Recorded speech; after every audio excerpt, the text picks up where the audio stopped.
Magandang hapon po sa inyong lahat mga ka-vlog. Ako po si Tess Sulicar Canyabano, ang inyong taga-vlog ng pagkain sa tuwing hapon mga ka-vlog. At ito naman ang aking menu ngayon. Ginataang gulay na ang partner barbecue.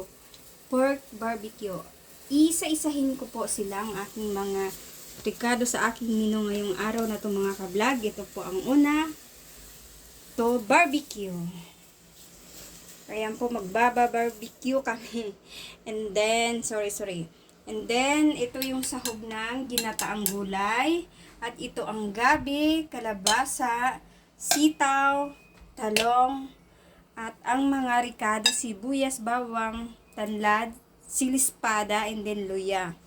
And then, okra. Yan po ang Pinoy na Pinoy okra. Ang kakanggata na galing sa niyog.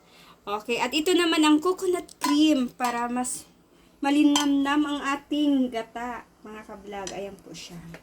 At ngayon, magsisimula na ako mga ka-vlog at magbabalik po ako mamaya pagluto ng aking mga nilulutong pagkain para sa hapunan po. Magandang hapon at babalik kami mamaya. Hindi pa ako magtatapos mga ka-vlog. Okay, thank you.